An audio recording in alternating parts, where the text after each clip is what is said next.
একটা মানুষ মরে যাওয়ার পরে তার লাশ না তোলাটাই আমি বেটার মনে করি।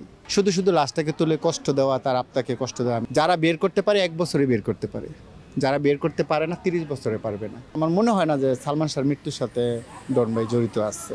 30 বছর পরে এটা কী তদন্ত বের করবো? এটা আছে কিছু লাশের হাড্ডি আছে, হাড্ডিরও তো মেদ গেছে গা।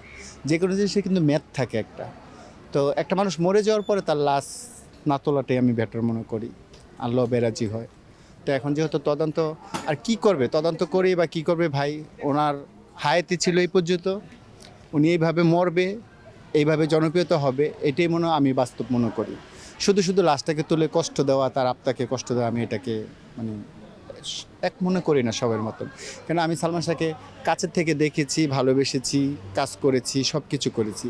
তা আমি মনে করি যে যদি সত্যিকারই ঘটনা হতো, সত্যিকারই খুনিকে খুঁজে বের করতে পারতো, যারা বের করতে পারে 1 বছরে বের করতে পারে, যারা বের করতে পারে না 30 বছরে পারবে না, 100 বছরও পারবে না।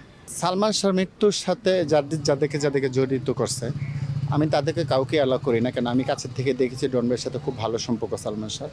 ভালো সম্পর্ক হলে কেন মারবে? একটা মানুষ যখন খারাপ সম্পর্ক হয় তখন কিন্তু তার শত্রুতা হয়, ভালো মানুষের শত্রুতা না। ডন ভাই খুব বেসিক্যালি লোক ভালো মানুষ, উনি একটু কথা বলে চাটান, কিন্তু উনি খুব কিন্তু মনের দিক দিয়ে ভালো মানুষ। তো আমার বিশ্বাস যে আমার মনে হয় না যে সালমান শাহর মৃত্যুর সাথে ডন ভাই জড়িত আছে। সালমান শাহর মৃত্যুর সাথে শুধু আমি একটাই দায়ী করব যে ওনার ফ্যামিলি, ওনার ওয়াইফই ভালো জানে কেন ওনাকে মারলো। আমি আর কাউকে দাও করবো না। কেন সালমান শাহ এমন একজন ব্যক্তি, উনি বেঁচে থাকলে আমরা সবাই ছবি করতে পারতাম তার সাথে, ডন ভাইও করতে পারতো, আরও যারা আছে তারা করতে পারতো। তাহলে আমরা কেন মেরে ফেলবো তাকে? কী লাভ? এই যে কিছুদিন কথা বলে যে 5 লাখ দিছে, 10 লাখ দিছে, টাকা দিয়ে তো ভালোবাসা হয় না, টাকা দিয়ে একটা হিরো তৈরি করা যায় না। টাকা দিয়ে আজকে 200 কোটি টাকা দিয়ে কি একটা সালমান শাহ তৈরি করতে পারবে? এই যে মান্না ভাই মরে গেছে, কেউ কি হাজার চেষ্টা করলে মান্না ভাই তৈরি করতে পারতেছে না। শাকিব খান পৃথিবী থেকে চলে গেলে শাকিব খান তৈরি করতে পারবে? কেউ কাউকে তৈরি করতে পারবে না। তো আমি মনে করি শুধু শুধু এগুলো মিথ্যা বানানো, না জেনে, এক আল্লাহ ভালো জানে ওনার মৃত্যুর জন্য কে দেয়। কেন যেদিন আর অনেকে অনেক ইন্টারভিউ দেয়, আমি দেখি, আমি সালমান শাহকে নিয়ে আমি খুব কম কথা বলি, কেন আমি কথা বলতে পারি না, সহ্য হয় না। সালমান শাহ যেদিন মারা গেছে আর আগের দিন আমাদের সাথে পেম্পিয়াসি ডাবিং করছে, কথাবার্তা হয়েছে সন্ধ্যাবেলা। তারপরে সে চলে গেছে। আমি একটা প্রযোজক এনেছিলাম, ফজর আলী লঙ্গির মালিক। আমরা শুটিং করতেছিলাম জন্না স্পটে, যেদিন মারা গেছে শুক্রবার দিন, সেদিন 11টা বাজে শুটিং শুরু হয়েছে। নায়িকা ছিল আমাদের পপি আপু আর আমির খান, না সরি, অন্তরা আর আমির খান, দোলন চাপা ছবির নাম, গান করতেছিলাম আমরা।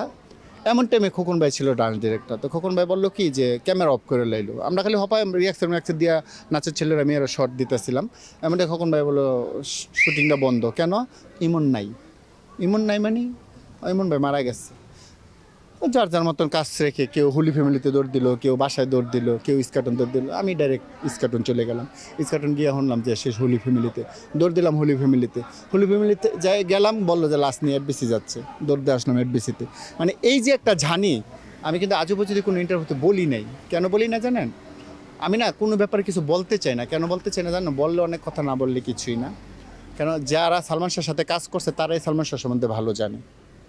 আর এখন 30 বছর পরে আর কি বাইর করবে, আর কি প্রতিশোধ নেবে, কি করবে? সালমান শাহ মারা যাওয়ার আগে, ধরেন মারা যাওয়ার 2 দিন 3 দিন কিংবা 1 সপ্তাহ আগে ওনার সাথে কোনো কাজ হয়েছিল আপনার, কিংবা দেখা হয়েছিল? আমার এই যে ডাবিং থিয়েটারে যেদিন মারা গেছে আর একদিন আগে, একদিন বা 2 দিন নেবি আগে। মানে তখন ওনার আসলে মুভমেন্ট কি মানে আমি ঢুকতেছি, উনি বাইরে আছে, আর এই রতন কোথায় যাচ্ছে? আমাকে ডাবিন, আপনি? আমি তো পেম্পি এসে ডাবিন করে আসলাম, বাসায় যাচ্ছি, ভালো থেকো। এই যে এতটুকু বলে গেল আমার। উনি কিন্তু দেখা হলে কিন্তু একটু ছোঁয়া দিত গালের মধ্যে বা থোতার মধ্যে, এমন করতো। এই ছোঁয়াটা না ভুলতে পারি না, মনে যে এটাই যে আমার শেষ ছোঁয়া ছিল। দেশে দেশে সবার সাথে দ্য নিউজ।